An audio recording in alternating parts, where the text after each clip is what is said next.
I lost Chris, but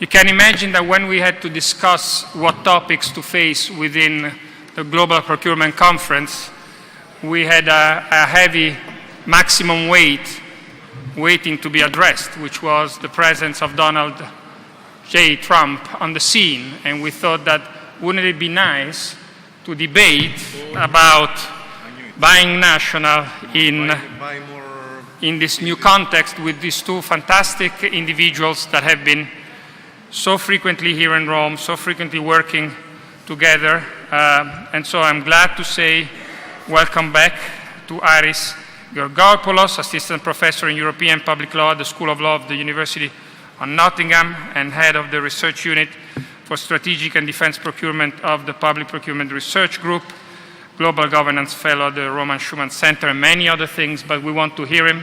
So Iris, welcome back. We don't have time. You have the floor. Okay, thank you.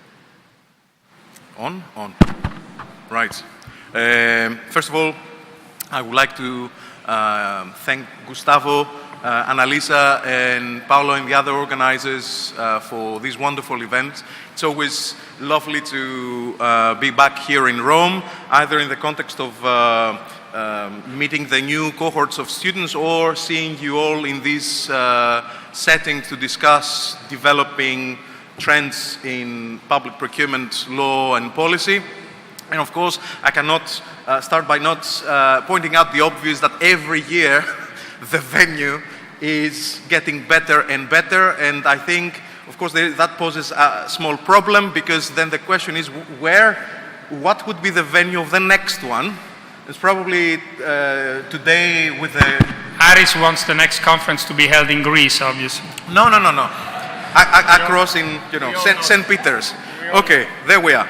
Right, so the elephant in the room in the current trends of procurement and trade, of course, is, as we all know, is the potential of the risk of re-emergence of economic nationalism. So what I will try to do in my presentation today is to focus on an instrument that is under consideration at European Union level in the context of procurement, or rather trade and procurement. So where is the...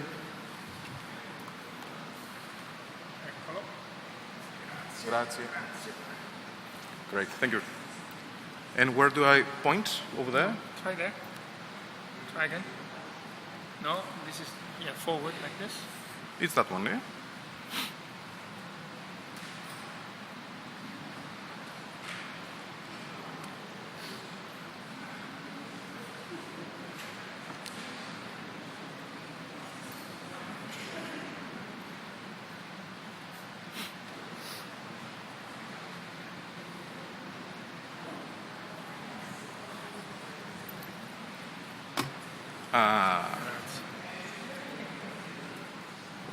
Okay, yeah, we're getting there.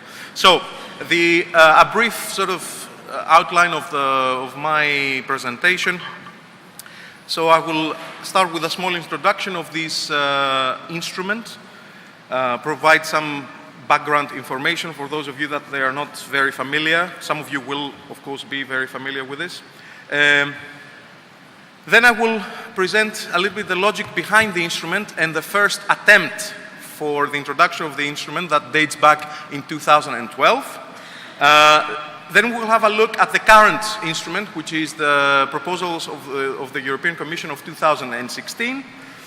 And then I will attempt to try to analyze some of the elements using as a point of reference the perception versus the reality, some elements that have been used, if you want, to inform the basis upon which this instrument was, if you want, not adopted, was proposed by the European Commission.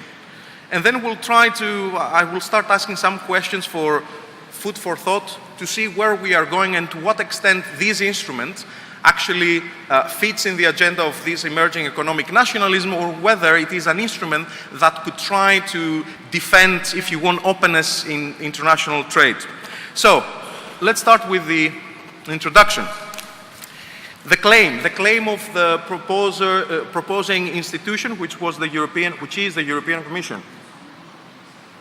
So the claim is that the EU is more open in the context of public procurement to third country, or rather economic operators based in third countries. So it's more open, the European market, to them than the markets of those third countries to European economic operators. And the relevant documents of the European Commission put forward an example. If we take into account the commitments of the undertaken by the European Union in the context of the government procurement agreement of the WTO, these commitments for openness amounts to around 352 billion euro per year. And if we compare that with the undertaken commitments, legal commitments, of the United States, we'll see that there is a mismatch. The two, if you want, blocks in terms of trade and size of their economy are comparable. And yet, the European Commission says that if we look at these two figures, we'll see that we are much more open legally, right, to third countries than we are. And of course, the situation is even more, according to the European Commission, more problematic with regards to countries that they are not part of the GPA. Okay? In other words, countries with whom the European Union does not have reciprocal legal commitments. And of course, these are the emerging economies of the world, the BRICS countries. And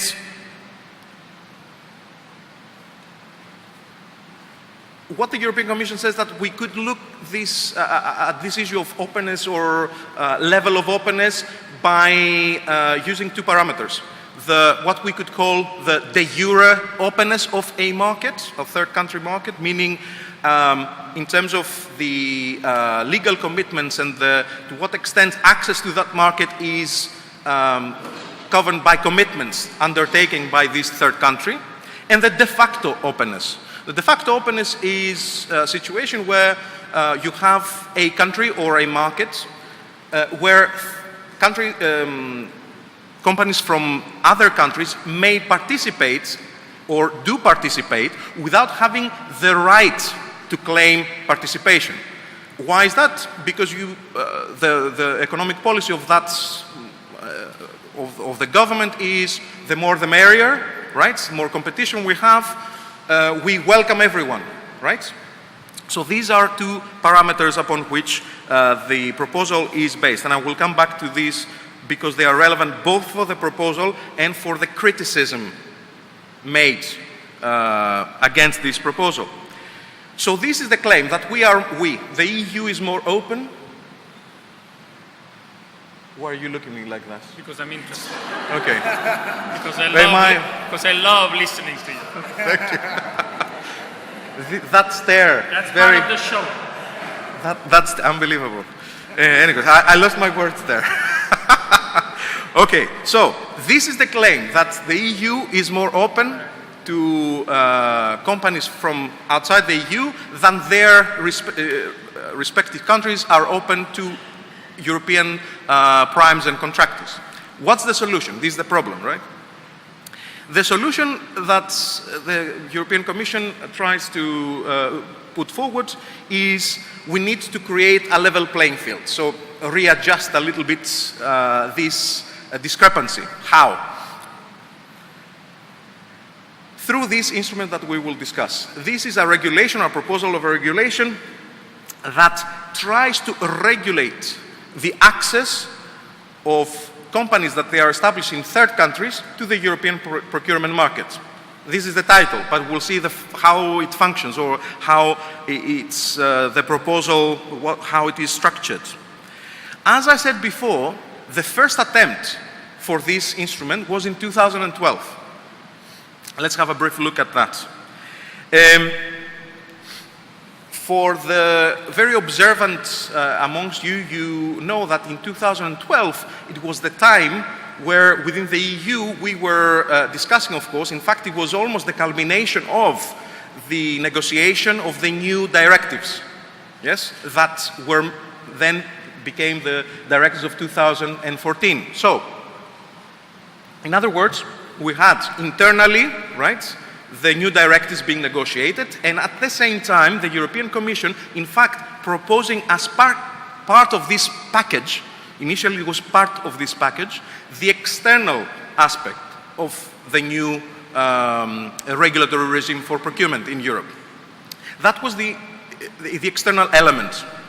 But as we will see, because that external element was more controversial and there was not necessarily the level of consent required to be passed at European Union level, was in the end separated from the rest. That was the priority, particularly the priorities of the higher threshold for certain types of contracts, this more flexible regime. Governments wanted that. I'm thinking David Cameron here, to pass that as soon as possible. In fact, the UK regulations in this area, they were ready even before the final agreement in the trialogue process. So the two regulatory proposals, they were separated.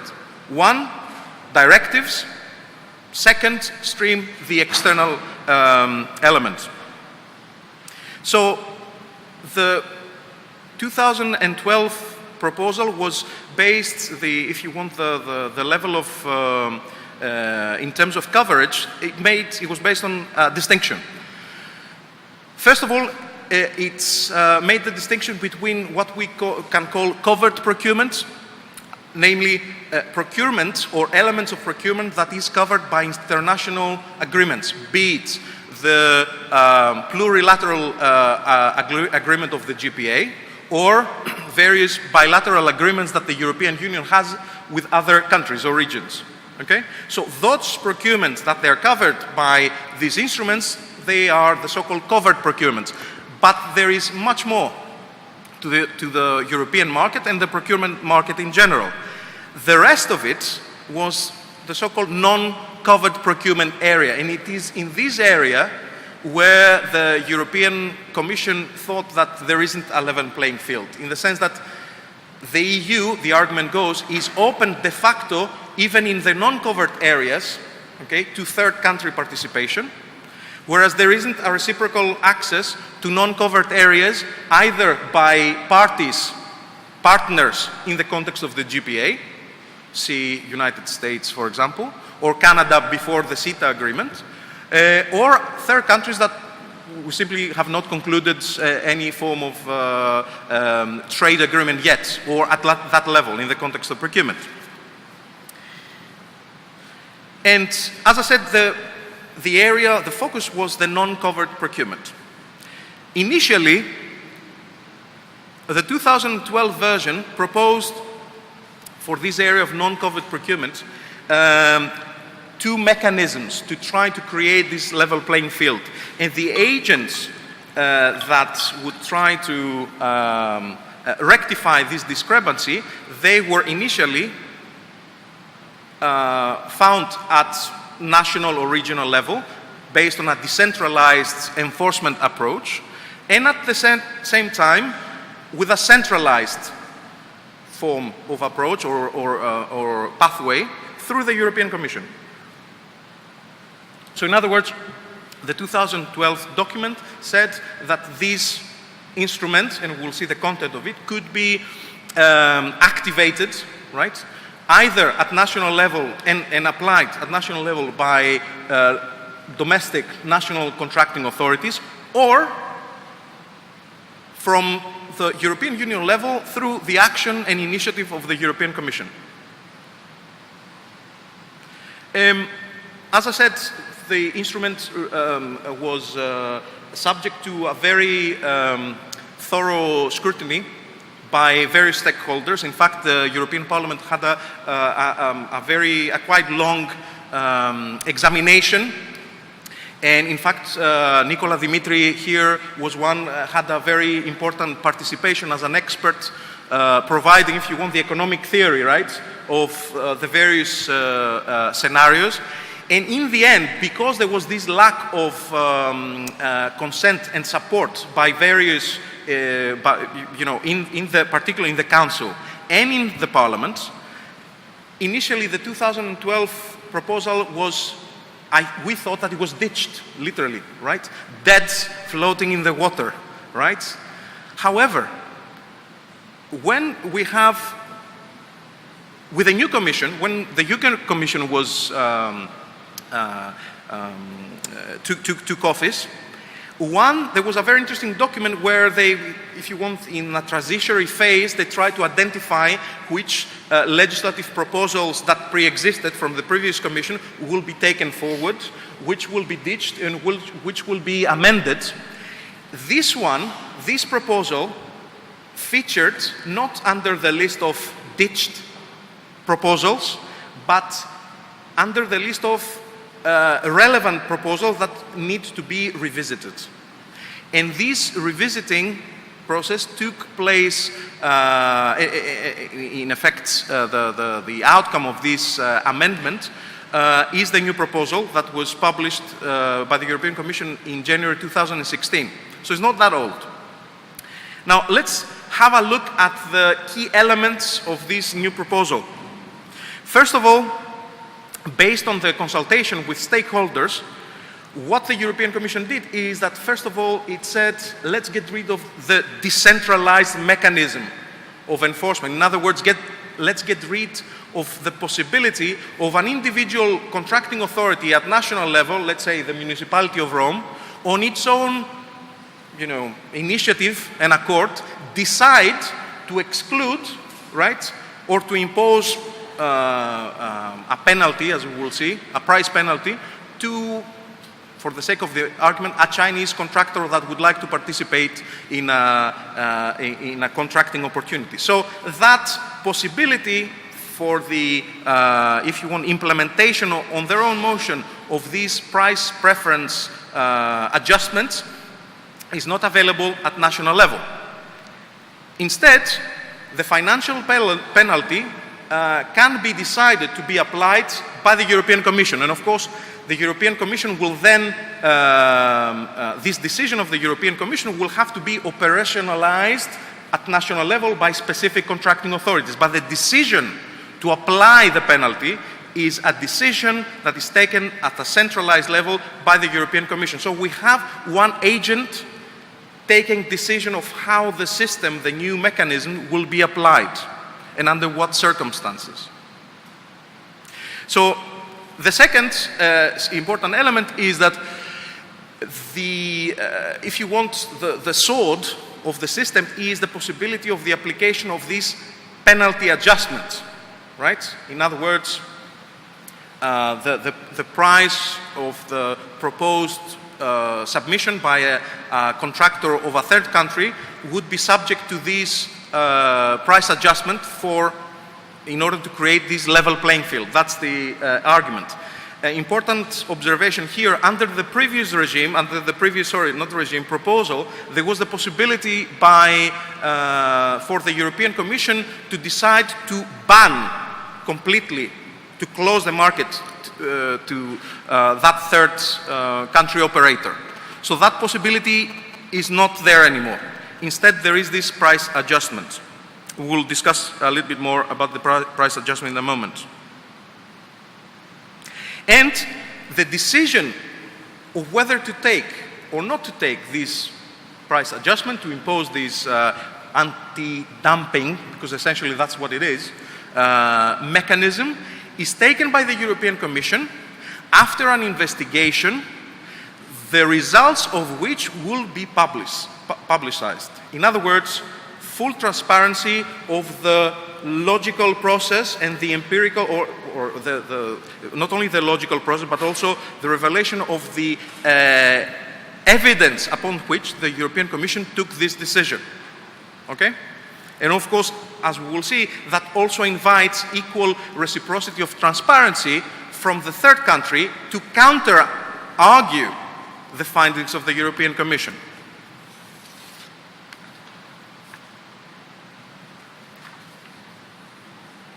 Now, to make things arguably easier to work, there is a presumption created by this new proposed mechanism.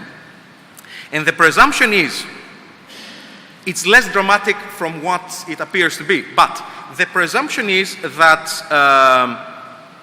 if the Commission shows that there is a country whose market is more closed, right, to European operators, the presumption is that the companies that they are based in that jurisdiction and try to enter into the European market will be subject to this price adjustment mechanism unless if they can show that less than 50% of their value of the goods and services that they provide actually come from that country that essentially is to be punished.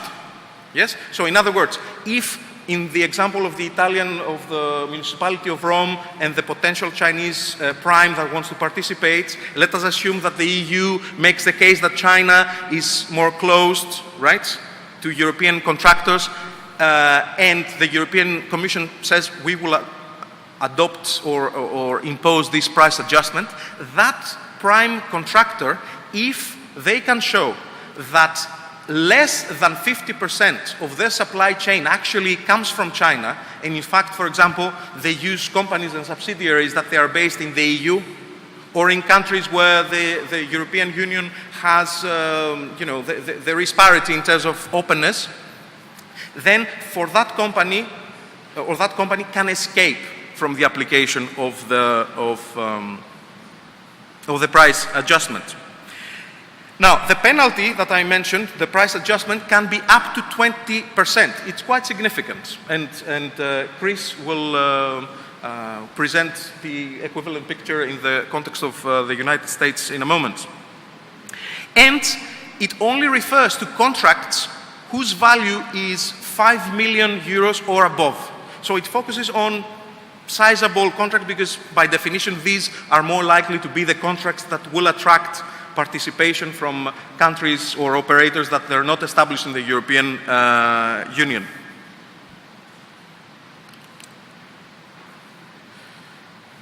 Now, an element of the flexibility that was, if you want, introduced in the new proposal and came from the consultation of the European Parliament is that member states may decide which authorities at their national level will be the ones, the vehicles or the avenues from which this price adjustment will be applied. So not, in other words, all contracting authorities in Italy, let's say that there is a decision, would be subject to this obligation to apply this specific price adjustment. It could be, for example, companies, utilities companies that have been identified by member states. Also, European SMEs that they are subject or they could be affected, or programs that they, or companies that they are from countries that they are covered by the JPS Plus agreements, in other words, the generalized schemes of preferences, they will also escape the application of this third country access, which means that this regulation aims really at the big economies of this world. Okay, that's the gist of it. Another key and important element to try to make the proposal more sophisticated is that it can target territories in a country. So let us assume, and this is the case as we will see later on with Chris' presentation, that the federal government in the US is open, right, for procurement that is covered by the Federal Acquisition Regulation, but some states in the of the USA are not open because of national rules and so on and so forth. The new instrument could target companies that they are established in those states as opposed to a generalized, price adjustment against all US-based companies, right? So it's quite important to identify that. Of course, then the issue is how practically will be applied, but that shows an attempt by the European Commission to take on board some of the observations revealed and made during the consultation period.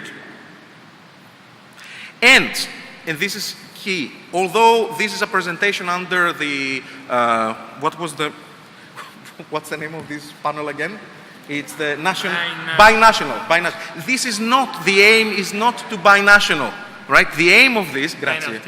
Penalty 10 minutes, thank you. I think we're getting there. The aim is not to binational. The aim is to incentivize reciprocal openness in the relevant markets. So this is an important point. Why I'm saying this? Because this instrument has to be agreed at council level between the governments of the member states. Still not unanimity, but you need support. Possibly with the UK out of the picture, that would be more easily passed. We'll see about that. Perhaps we'll discuss that later. And also it needs to gain traction and support in the parliament. Some provisions, right, particularly for the debate in the parliament, will be liked by those parliamentarians that they are free traders, right? And there are some provisions that they would be liked by those parliamentarians that would like to see a little bit more of buy European.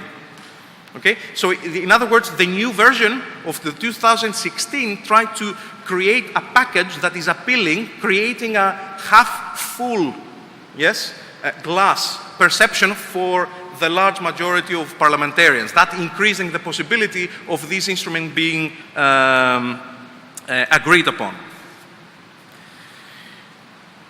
But we have, as I said, these are based on some perception of openness, and there is the reality.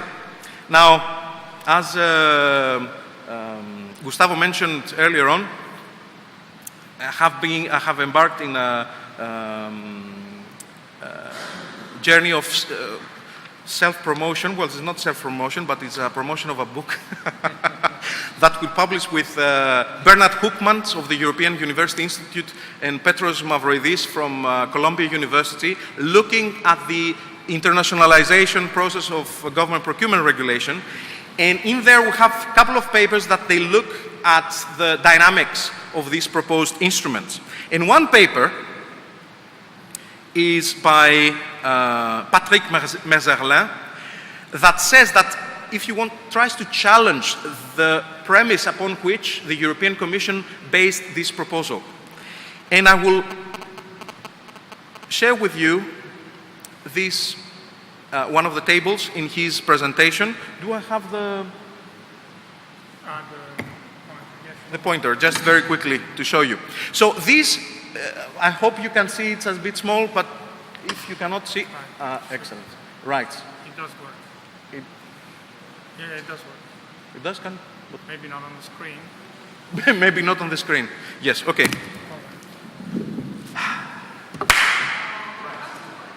Import penetration. So in other words, how open is our markets of the relevant of, as we have the whole of it, right?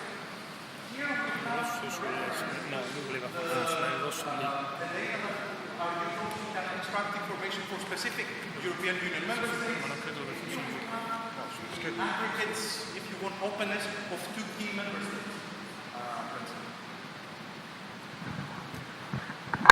Right? Okay. Here is the aggregate openness to imports for Germany and France. Okay? So you see that the openness of the EU as a whole in 2011, right, it starts from 1995 up to 2011, which is a period before the latest renegotiation of the GPA, right, soon before or at that time. So 5.3% openness for import penetration for the European market. Let's look at China. Based on this evidence, China is 4.7, okay, lower. US 4.8, if I remember correctly. Where is it? Yes, 4.8. So yes, they are a bit close, more close than the EU. But let's look at the big, economic powerhouses of the European Union. Their openness, based on this data, is 3.9, which is lower, right, than the third country access. So the argument goes, according to Mezerle, and of course this is not an argument that is not, that the Commission argues 100%, of course, is that the EU is not as open as it claims to be, right? So we take that, in other words, we need to agree on the comparators to see if we are open or if we are not open. Then, how many minutes do I have? 3, 4, okay. And then, later in 2016, Brexit. Happy Independence Day. America first. Hashtag Covifi, right? Now, I open a small parenthesis. You know that Covifi Twitter issue, that this word that we don't know what it means, that President Trump put in one of his tweets. I try to use here a little bit of Umberto Eco explanation of etymology. This is the trivial information that will not let you sleep today, Gustavo. There is a verb in Greek, kofevo, right? Which is very similar to this, which means pretend I cannot listen, or pretend that I do not understand, which could very much, fit into the picture. Or perhaps it's simply, it paints a picture of somebody that doesn't really care about the perceived notions of how trade negotiations work. But irrespective of what explanation will attach to it, it is relevant in order to understand the potential impact of these instruments in the cross-Atlantic relations. So we have the the US presidential election with these, at least at the level of words, this redirection, right, to a more Buy American isolationist approach in international trade. And we have some first, not tangible in the sense that they are tangible, but they are not, their impact, actual impact is not is not great yet, but perhaps points towards the direction that this administration will follow. So, the risk here that we face is to what extent these instruments that, if you want to try, as I said, the aim is to open up trade, could be used because of the change in the politics around the globe in key players like the US or the UK with Brexit.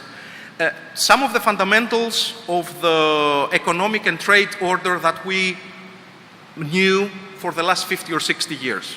Okay? And if this is the case, if there is a change, will the instruments of the proposed instrument by the European Commission would be an agent for good? Good meaning keeping openness, but of course it remains to be seen and discussed whether this is a good thing or not. I'm happy to debate this. And there is the possibility of conflating the aim of using this sword to open up markets with the always lurking underneath intention of protectionism. And this is the risk for those of us who believe in open trades, not without provisos, but this, of course, it could be used in that particular way. On the other hand, I believe, and I will finish with this, is that this instrument has the potential of being used and creating positive or if you want, contributing to a dynamic that will try to keep, if you want, the Bretton Woods order intact despite the storm through which we are going through. I will leave it here, and I'm looking forward to the debate later. Thank you.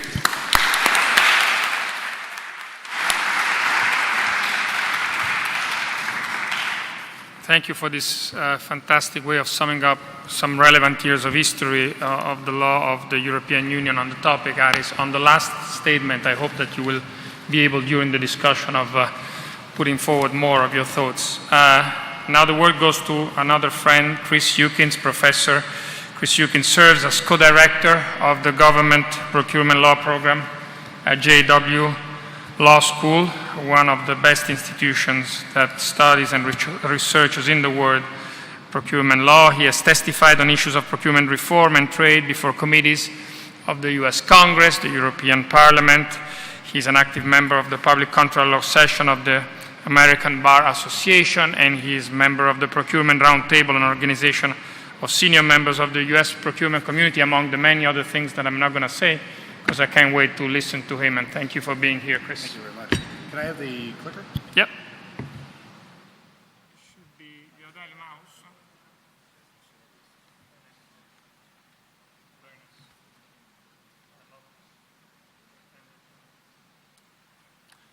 Thank you very much. Thank you very much, Gustavo. So what I wanted to walk through today with you is a lot of things that are going on.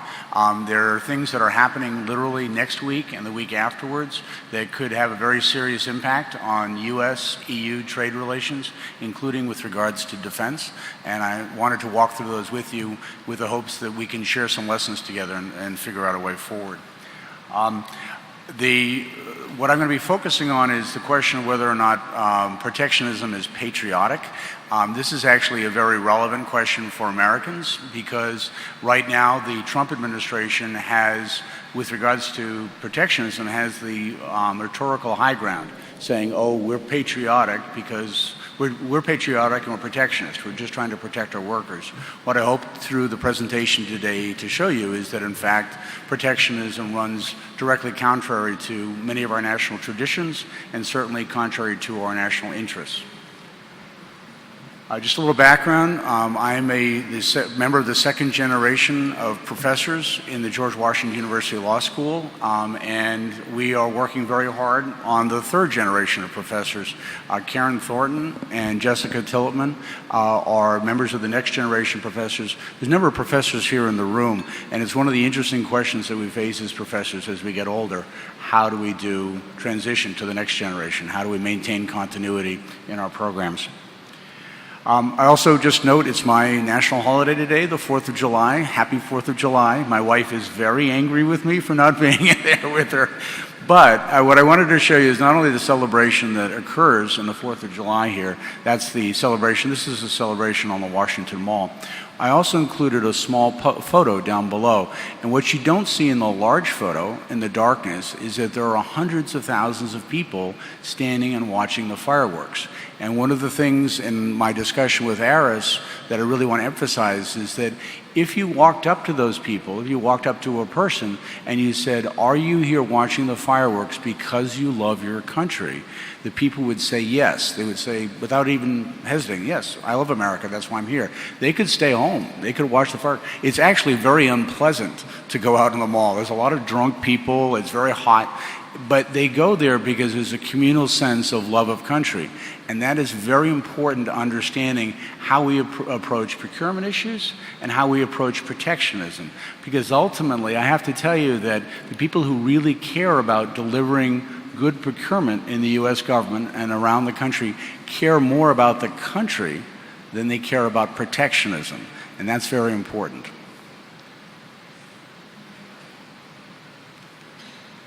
So I just want to walk quickly through the Brexit case study, the starting point for trying to figure out how we approach Donald Trump. This is the establishment view of Brexit. And because the New Yorker, as most of you know, is the voice of the American establishment. If you want to know what's going on inside the brain of the American establishment, you can read the New Yorker magazine. And most of us in the United States grew up with Monty Python. And that's a shared cultural basis that we have with the Brits. So when we can't tell the Brits that we think they're stupid, we have to be nice about it. And so we use Monty Python as a way of a shared cultural norm to say, look, we don't think this makes a lot of sense. And the people who said that are based it on a working knowledge of British history at least since the 11th century, to try and understand why Brexit doesn't make sense. The alternative approach is the Trump approach. And Trump actually said that he thought Brexit might be good both for the EU and for Britain. And I think most of us would think, based on historical reality, that's not actually true. So the starting point for understanding why the Trump approach may not be correct, and the starting point for you to understand the Trump base is I would call a cognitive stop, a cognitive shortcoming, that very often when you're talking to Trump supporters, they don't go all the way through the thought. They stop. And you have to understand that that's a starting point for the problem. So that if you can introduce new ideas and new data to the discussion, you may be able to move them to a different place. Because only way you could reach a conclusion like this, that Brexit is good for EU and for Britain, is by stopping in some sort of cognitive process. My practical suggestion, my practical example is my brother-in-law, my nephew married a girl from Brazil. And so when we got the immigration issues figured out, I went to my brother-in-law and I said, hey, are you going to go to Brazil now to meet the other family? Because that's what you do. As a dad, you go meet the other family. That's what you're supposed to do. He said, no, I'm not going to Brazil. And I said, why aren't you going to Brazil? He said, it's very dangerous. He said, it's not dangerous. I've been to Brazil. The people are really nice. He says, no, I'm not leaving the United States. And he's a big Trump supporter. And the way that he gets there is he stops cognitively. You have to understand that. Stopping. Okay, now what we also have to understand is that protectionism runs contrary to historically very deeply grounded policies in the United States. These are examples of pre-war protectionism on both sides of the Atlantic. On the left-hand side is an image from the Buy American Club. It was an effort in the late 1930s. The U.S. economy went up as FDR took power, and then it went down, and then it picked up again in the preparations for World War II. And in that trough, the U.S. manufacturers moved forward with what was called the Buy American Club, trying to push for protectionism as a way to boost their own sales. On the right-hand side are examples from 1930s Germany. It's the poster in the middle means the German weak, the German goods, the German work. We need to buy German. The poster on the right-hand side says, Hitler is building up, help him along, buy German goods. So you see protectionism, very strong protectionism on both sides of the Atlantic in the 1930s. The next step in the American historical experience was World War II, and this is a picture of an American private in an Italian church that had been destroyed. This historical experience of the war had a profound impact on American policymakers. It drove American policymakers. It drove the way we in the United States think about these issues up until modern times. I mean, I think about these issues very acutely using World War II as a pivot, because that was really the starting point for a new era in American policy. And the post-war policy, this is an example, this is a draft of the charter for the International Trade Organization that was created, it eventually led to the World Trade Organization. And this charter, this draft charter published by the State Department in 1946 is a later draft. You can actually find drafts that come from the months immediately after the war in the autumn of 1945. And from this point forward, recognizing the damage that protectionism had caused, it was a belief that it led to World War II. This is a response. And you can see also, interestingly, government procurement buried in there. They say, oh, we should open up government procurement markets. The point here is that the Americans moved to open markets not just to create opportunities for the American empire, but because we deeply believe that having an integrated market or integrated markets internationally helps world peace. We believe that at our core. And it ultimately led to the GPA, to the World Trade Organization's GPA and other various regional and bilateral free trade agreements, and really impressive work. That also, and, you know, without pandering, a lot of that map is due to the work by the EBRD to bring Eastern European countries into the GPA. It's been a very impressive advance. Interestingly, now we have Chancellor Merkel, the German chancellor, is iterating a position that the United States has taken since World War II. So we have Angela Merkel is essentially becoming a champion of American values, which is really an interesting turn in history. Okay, I want to talk about the impact on national security and how the protectionism can affect national security. And just to give you a little background, I'm going to talk about some numbers that are important. So the export market for the United States is in the single digits billions of dollars in terms of defense materiel. It's important, but it is dwarfed by this figure. These are the 2015 figures for defense procurement by the U.S. Defense Department. The reason I'm using 2015 figures is because our data, so you know this, our federal procurement data is stalled by 6 months. There's a 6-month lag for security reasons. They go through the data to make sure that revealing the data doesn't itself create a national security risk. So we're looking at 2015 data. If you look at the 2015 data, it's amazing. So 4 of the top 10 companies participating in the defense procurement market in the United States are European countries. BAE is at the top. You see Airbus, Leonardo, which is headquartered just a couple kilometers away from here, and Thales. If you add together these figures from the 2015 data, they come to $50 billion. $50 billion being sold by European companies into the U.S. defense market. Now, this is a $500 billion market overall. We procure approximately $500 billion a year. So approximately just looking at these companies, approximately 10% of our procurement overall in the United States is through European-based companies, which undercuts the data that Eris was sharing before, which showed a U.S. penetration of 4.8%. So there's a lot of difference in the data here between looking at the data that's coming out of the European Commission and then the raw data in terms of the billions of dollars that are being sold to the United States government in defense material. I want to emphasize the $50 billion figure because I'm going to come back to it in just a minute and show how it really contrasts very sharply with something that's happening in the European Commission. So, backdrop to what's happening in the European Commission are the reciprocal defense procurement agreements that are entered into between the United States and its allies around the world. And these reciprocal defense procurement agreements they're available for the graduate students in the room. They're readily available on the Defense Department website, and they've not been analyzed in any great detail in the literature, certainly not in the literature outside the United States.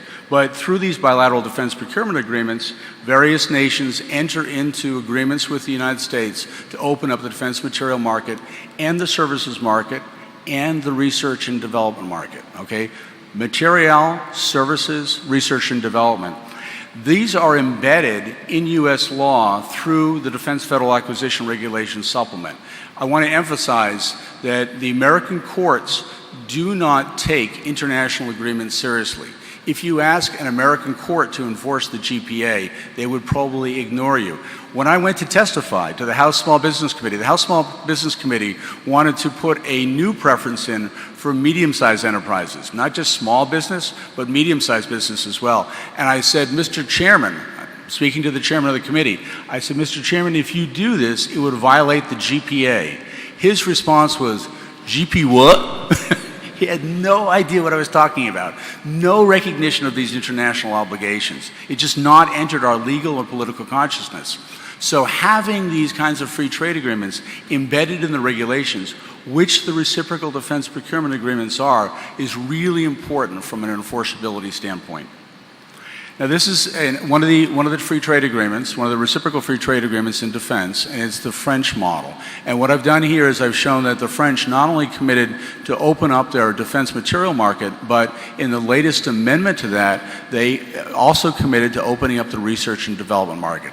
It's expanded to include research and development, and that's going to be very important in the next few slides. So when President Macron was elected on May 7, part of the question that he put into the European debate was whether or not there should be a European preference put in place, and you can see the response here from the Commission. The Commission said, no, the EU cannot afford a Buy European Act, which was really directed primarily at the Brits, not at the Americans. So the next thing we see is on June 7th, which is really coincidentally exactly 1 month after President Macron was elected. We see instead a European defense fund. And this was after, I believe, President Trump berated the European leaders for not doing more in defense. There's a response from the European Union and the European Commission in creating a European defense fund. And this would create, it has two separate strands, and the proposed Commission directive on this has been, or rule has been published, or proposed Commission document implementing this has been published. Just to turn quickly back to President Macron, in his manifesto, the En Marche manifesto, he specifically endorsed this European defense fund. And it is to be finalized in the next few weeks. You see here that it's to be finalized on July 13th, which would be late next week. They're supposed to, the French and the Germans are supposed to finalize this. The idea is to have, as I said, two strands. It's a 550 million euro strand for research that would also be contributed to by member states. And then there's going to be a development strand. The development strand would be for a total of approximately 5 billion euros a year. Importantly, all of this would be done only with European companies. Now, I'm not going to go through all this. For the graduate students in the room, I included this because there are a lot of interesting research topics buried in the European Defense Fund. But I want to point out two things. The first one is the objective of the program is to support the competitiveness of the Union defense industry, okay? So the purpose of this fund is not to build European defense against outside enemy. The purpose of the fund is to boost industry. Now remember those few 100,000 people I showed you on the mall, okay, those few 100,000 Americans?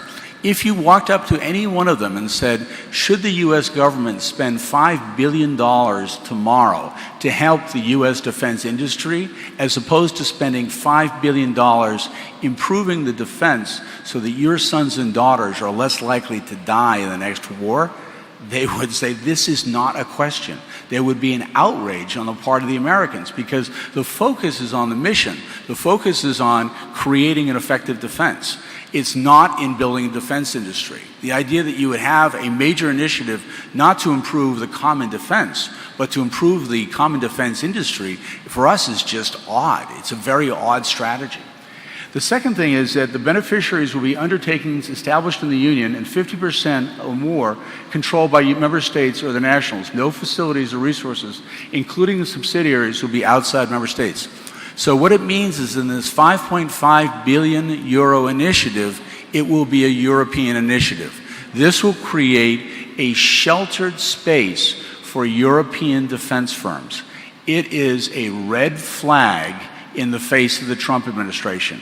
Because I told you before that defense exports are very important to the United States, and if you wall off 5.5 billion euros and exclude American producers from that area, it's very likely that you're going to have some sort of retaliation by the Trump administration.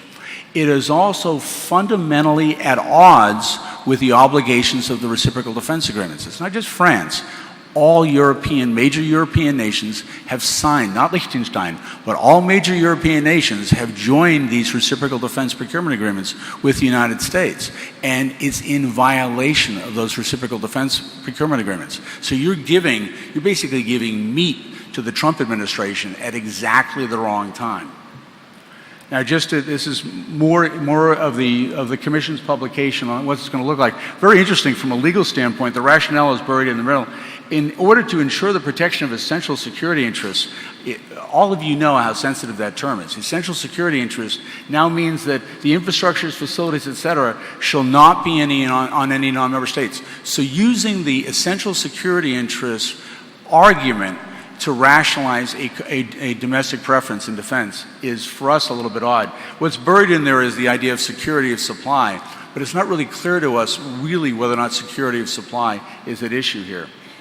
Now, there's a caveat built into, and this is really the legal crux of this, there's a caveat built in the European publication that would allow accommodation of other goals. And what I want to argue here very forcefully for you, that Europe should be thinking about over the next few weeks, is that the caveat should be much clearer. This is the caveat that was included in our Recovery Act. It was published in, was enacted in 2009. The Recovery Act was a $785 billion fiscal stimulus bill. It was passed really rapidly at the beginning of the Obama administration. And in the middle of that chaos, the Forces of Protection in the United States threw in Section 1605, which said that all the manufactured goods, all the iron, all the steel had to come from U.S. sources. The U.S. Trade Representative, Jean Greer, many of you know, worked really fast, and she got the caveat thrown in at the bottom there. This section shall be applied in a manner consistent with the United States obligations under international agreements. She created a carve-out for the GPA, for the other international agreements, a very important carve-out which does not exist under the current European Commission document. It should be much more explicit, because otherwise you're going to run into the problem that I'm just about to outline with the Trump administration.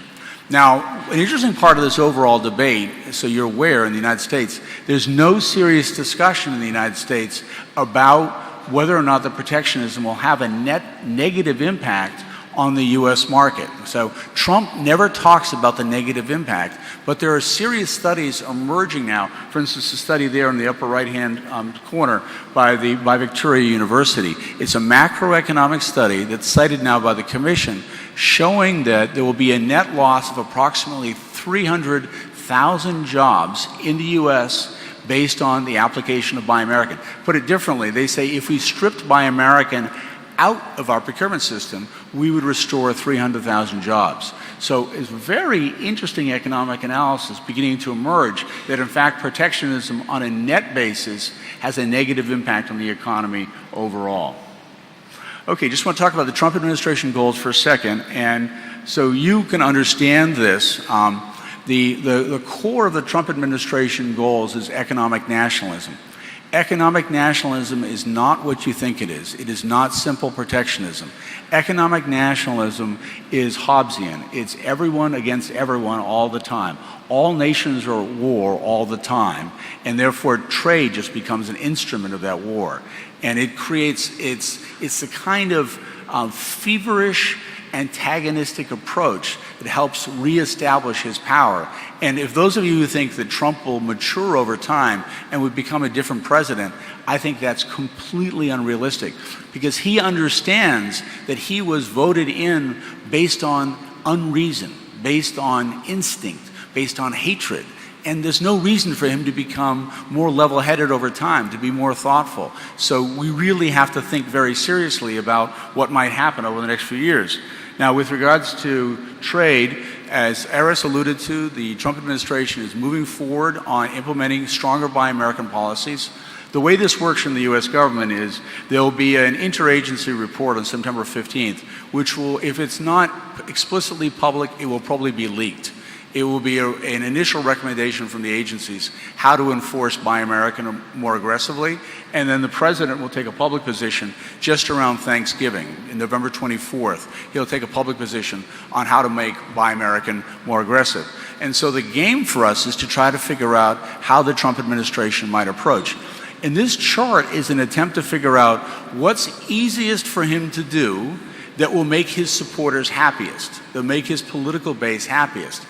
And the chart assumes that, for example, having a Buy American provision in an infrastructure bill that creates, he promised during the campaign to have $1 trillion infrastructure bill. If we have a Buy American provision in an infrastructure, a construction bill, that would be very popular with his base and very easy to do. The thing that's circled in the middle is the thing that he's likeliest to do in the near future. Eris referred to a 20% price preference put into the proposal from the European Commission. If you look at the solicitation for the Trump wall, the wall that's to be built along the border between the United States and Mexico if Trump succeeds, that solicitation called for a price preference of 25%. Now, the normal Buy American preference is 6 to 12%, but unilaterally, the Department of Homeland Security raised it to 25%. As a member of civil society, I submitted a Freedom of Information Act request asking for the executive rationale for going from 6% to 25%. Oddly, that has never been produced to me. It's still circling in the ether somewhere. Somehow they decided to have a 25% preference. You need to ask, both in Europe and the United States, you need to ask a frank question. Why is it that we're paying 25% more for a wall that nobody really wants? When you have a price preference, as has been suggested here in Europe, we have to be very candid about it. These are government procurement markets that are very stable, repeat player markets. If the price is here and you raise it to here, the contractors are going to just raise their prices. If you raise prices 25%, contractors will raise their prices by 24%. The domestic contractors will raise their prices by 24%. Their labor structure, their labor costs don't fundamentally change. So all that wealth will be shifted not to the workers, but will be shifted to the equity owners, to the owners of the companies. That's what happens when you impose these price preferences. Okay, so I just want to finish with the reciprocal defense procurement agreements where we started. If you look in the upper left-hand corner, when I prepared this chart originally, I thought, there's no way that Trump is going to go after these.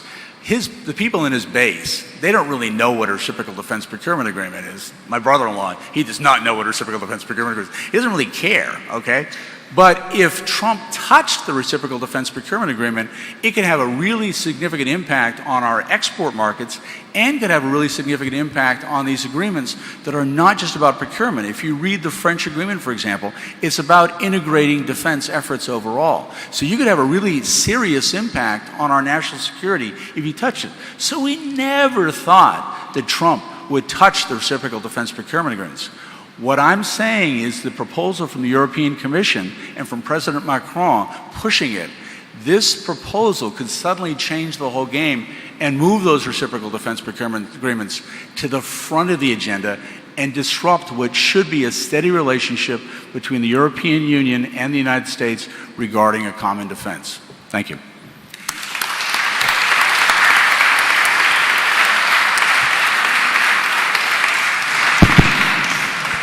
Thank you, Chris, for this scenario, which complements and adds the military. Yes, I can see already Professor McFadden, not surprisingly, ready to ask a question. I just wanted to reassure Chris that certainly Mr. Trump has made the EU more conscious of the need to become more autonomous on defense, but also that what you see in the defense fund proposal was already there in the document of Mrs. Mogherini, the shared vision, common action, stronger Europe global strategy. And there, the worry was not about industry.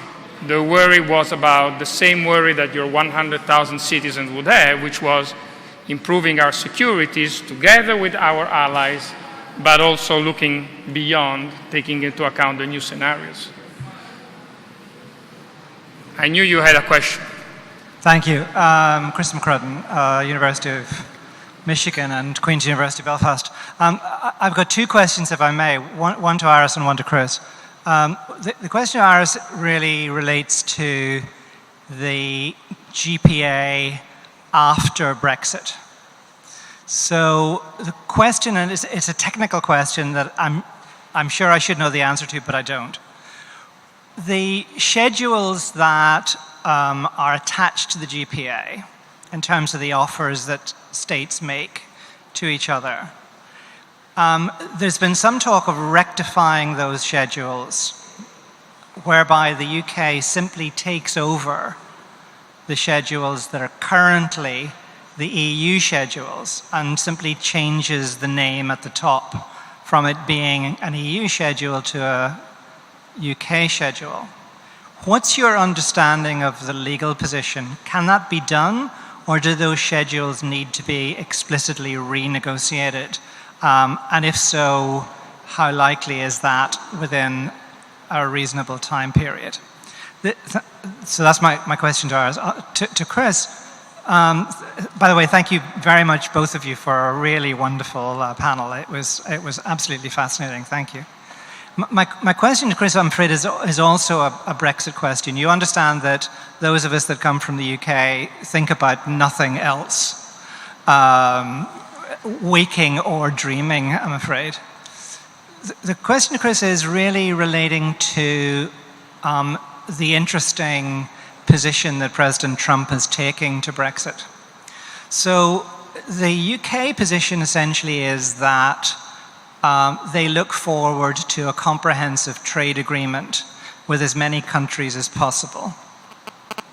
And they need that quite badly, particularly if the UK-EU 27 negotiations don't go well. And of course, one of the most important countries is going to be the US. So what position is the US going to take with regard to a procurement agreement as part of a trade agreement with the UK? Who's going to run it? Is it going to be run by Trump, in which case you might expect some sort of political sympathy? So wearing his political hat, it would seem sympathetic.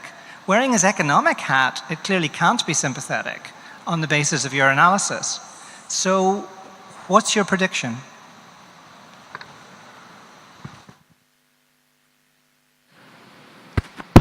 Yeah,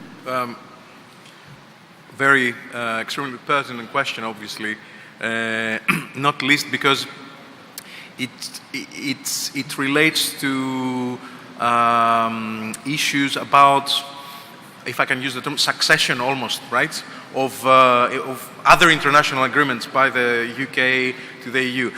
The answer is a bit complicated in the following sense.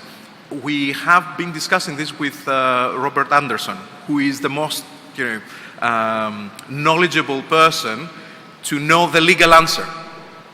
And Robert was not ready to give or to state that there is a clear legal answer, which in my mind means that the answer to the question is much more based on the political dynamics that will be developed. What I mean by that? From a legal perspective, theoretically, you could say that yes, you change the titles, you put UK and to existing, at least for the beginning, up until the next renegotiation phase, and that's all done. But the schedules that have been and the mutual reciprocal commitments that have been undertaken by the various signatories of the GPA with the EU is based on the, not on the assumption of the given that the EU procurement market is of a certain size, right? To get these commitments, right, or to almost inherit these commitments for a new market which is much smaller, I think it's controversial politically for the other signatories. Now, if all of the signatories in the GPA are willing to accept and give that essentially free riding opportunity to the UK, because it would be a free riding opportunity in terms of the magnitude of the openness that they will give to the UK as a newly separated jurisdiction from benefiting from a negotiation carried out by a bigger player in the same thing, that could be possible. But this is subject to many assumptions, and of course that also means that from the point of view of the European Union, that the European Union would not need to renegotiate certain elements vis-à-vis the other signatories once the UK leaves. So to go back to the original question, it's much more complicated than the Daily Mail would like to present it. That's my view. So I take a different approach, which is sort of based on human beings. To answer your question, Chris, the guy at the U.S. Trade Representative who's in charge of procurement negotiations is Scott Payton. Okay, when Jean Greer retired, I really wanted her job. Scott got it instead because I'm a jerk and he's not. He tends not to push things very hard. His boss, the U.S. Trade Representative, is a guy named Bob Lighthizer, who's a Skadden Arps partner for decades. Before that, I worked for the Senate Finance Committee. He is very, very good at trade. He's very good at politics. Why would Lighthizer and Payton do anything to make Trump upset? Remember, Trump's mother really liked England a lot, okay, which is, you know, the thing that drives all this, the inside of his head. Remember also, Trump's biographer described him as a sociopath with the attention span of a 9-year-old child, okay? Then actually a national poll, people were asked to to say what word do they think of most often when they think of Trump, the most common word they thought was idiot. So we're dealing with a man with no attention span. He has no desire to have a problem. So why would Lighthizer take the risk of creating a problem with Trump, something that annoys Trump, when all he has to do is say GPA yes to the UK. That's all and that will be the instruction, I believe, to Scott Payton. GPA yes. Now, the funny thing is that the Americans really don't care about the GPA side of the table. It's the defense side. And you saw, I mean, BAE has what, 25 billion in sales to the U.S. Defense Department? They don't want to disrupt that in any way. It's a very steady relationship and a very deeply ingrained relationship. So since Trump and the Trump administration just want to let Brexit go forward and on procurement not have any hiccups, why would Emmanuel Macron and the European Commission create an opportunity for disruption? For 5 billion euros compared to the $50 billion that European companies are selling to the Defense Department. It's suicidal. Yes, thank you, Tina Soreide, Norwegian School of Economics. I think this was very interesting that you bring in politics behind the trade patterns and especially in the defense sector where some of the challenges come to expression, both in terms of protectionist and these big deals and also enforcement of the anti-corruption legislation and so on. However, the way we estimate protectionism, that can be done in different ways, and I have followed the OECD project on this topic, and maybe you are aware of the well, maybe not the whole audience is aware of the Services Trade Restrictiveness Index, the STRI index, where they have now, this is the third year, they have collected data from a very large number of countries where they estimate the trade restrictiveness per sector and per country in services, which is huge, and including many more countries than the OECD countries. And just to mention it, because the database is very convenient, it's very easy to use for students and researchers. And I had two of my master students. They tried to understand in what countries with what protectionist regulations will there be more or less corruption the more regulations, and they found a strong significant correlation between the extent of trade restricting regulations and the perceived level of corruption using several estimates. So that is just an example of how this tool can be used. So they are updating every year now, and this is really a fascinating tool and which can be combined with all kinds of political challenges as well. So that allows for many more studies where we really can have good data based on on our assumptions about politics. So that was more a comment than a clear question. Question. So they look at the index looks at trade patterns, or mainly focuses on the de jure openness. So it looks at regulations and if there are national preferences and so on. They look at the actual regulations that prevent trade. That could be, for example, the criteria for a lawyer to get to establish in a country. All kinds of. So in some countries there are a very large number of protectionist policies, and many countries that think that they are very open to trade happen to be more protectionist. And the OECD, when they started, they have to meet with all the departments of commerce in all the countries included just to have approval for the methodology. And it's very, very solid. So it's really something to be aware of for research on this specific topic. Comment on that briefly. One of the tragedies of what's unfolding now under the Trump administration is that the regulatory cooperation that could have taken place under TTIP that would have solved a lot of for example, cybersecurity standards, different between the European Union and the United States. Those cybersecurity standards could be the same. They're not hard to mesh, to fix. But because there's no real vehicle now for regulatory cooperation, that could take another decade or two to fix. Yeah, thanks, Gustavo. I'm Farid Yaker from UNEP, but I'm not going to speak as a UN environment person. I'll speak more as a European and put things a little bit in perspective regarding to what you said. I think there are two elements of context. The first one is that we have to look at the NATO summit, the latest NATO summit, when Donald Trump really said that Europeans wouldn't be able to count anymore on full protection, from the US. And the trauma this caused on this side of the Atlantic. And it's not Macron, who reacted, it's Merkel. And she made a famous speech, in Germany saying that we live now in a different world. So this element has to be understood, to understand why the response came, as you rightly said, 1 month after that.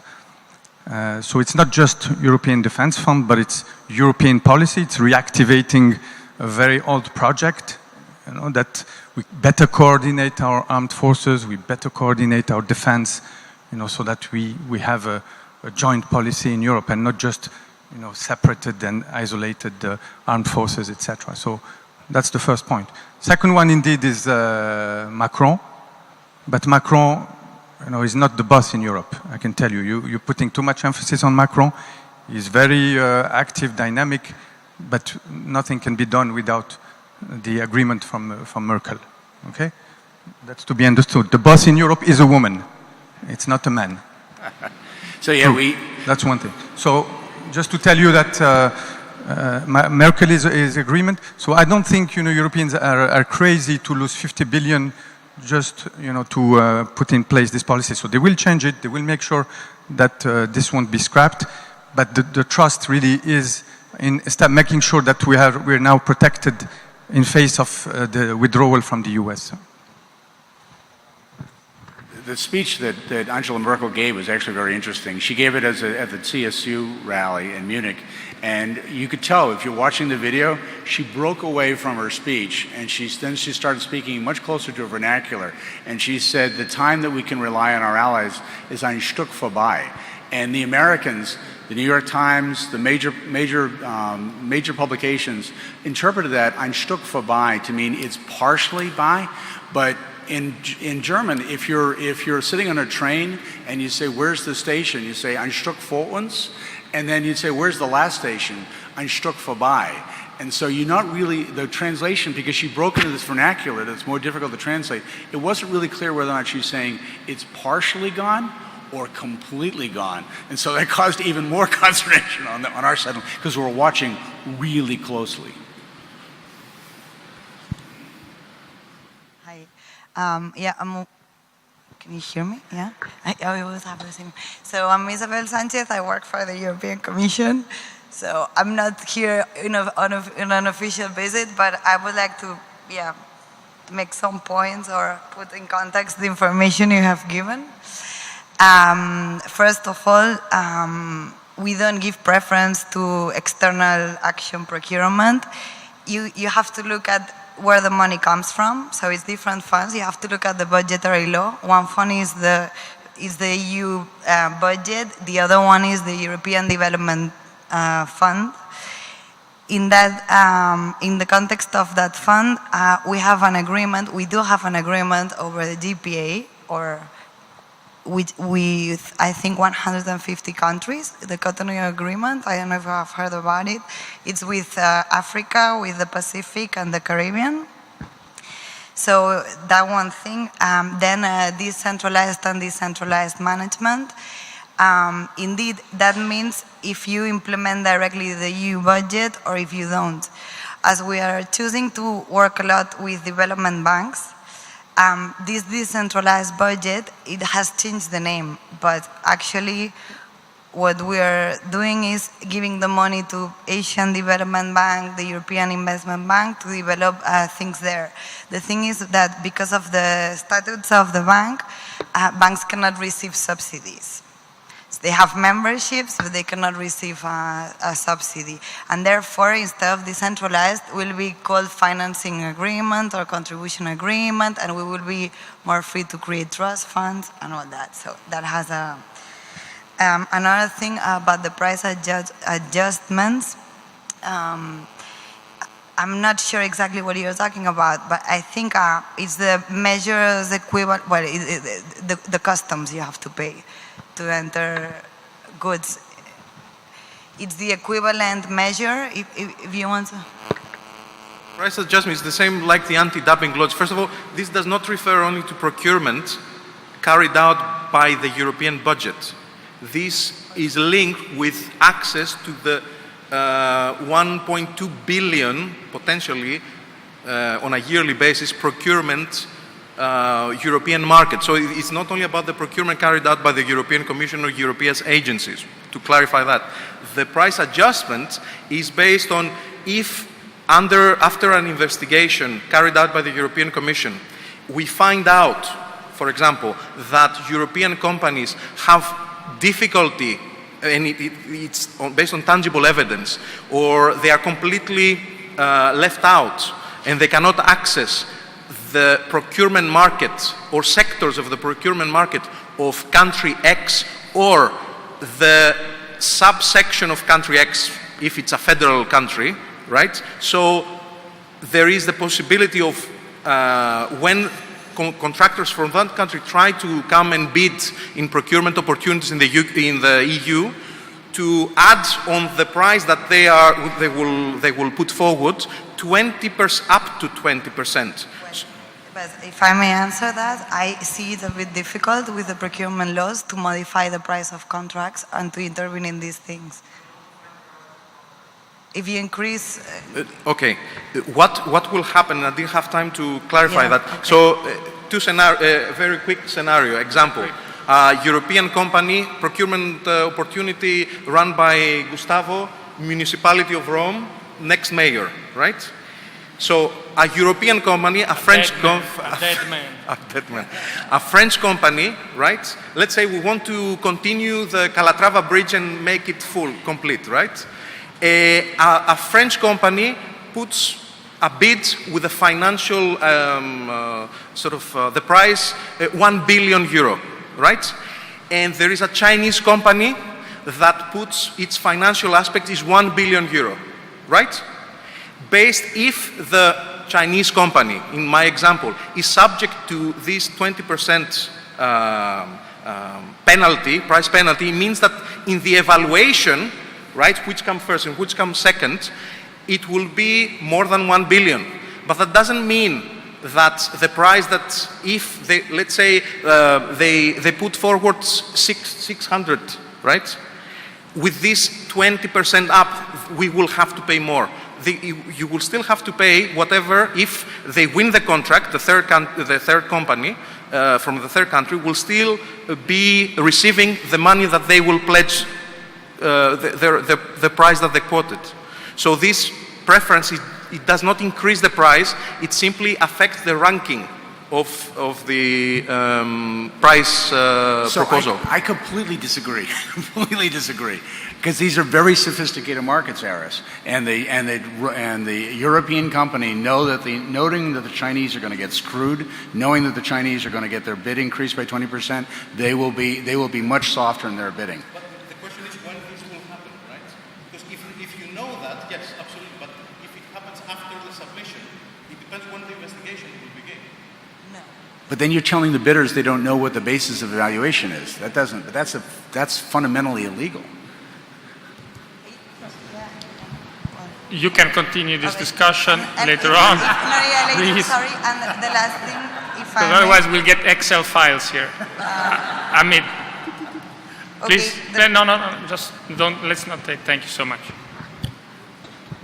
Just to follow up a question on domestic preference. The World Bank has been doing this for ages, and I have asked this question several times when I was head of procurement at ADB. That is there any study which shows the impact of domestic preference scheme as it has played out under the World Bank guidelines? Anything which your university has done on this, Christopher? It's I would make a recommendation. It's actually, and the interesting thing is the publicity for this conference featured prominently Zornitsa Kotlina Dimitrova, who is she's a senior economist in the European Commission. She's doing a very good job of gathering together the data, the studies. She's doing a very impressive job of literature review. So it's Zornitsa Kotlina Dimitrova, and I'm actually speaking with her tomorrow in Berlin. I would strongly encourage you to look at the stuff that she's published and the stuff that she's referencing, because we're really talking here about decades and decades and decades of assessment of market impacts. A lot of it turns on questions of elasticity, market density, etc. These are very much economic questions, not legal questions, and she's doing a really good job. And on this one, I thank our two speakers with a big round of applause, because it was really a very interesting session. Thank you both. See you tomorrow morning here very early, 7 a.m. I guess.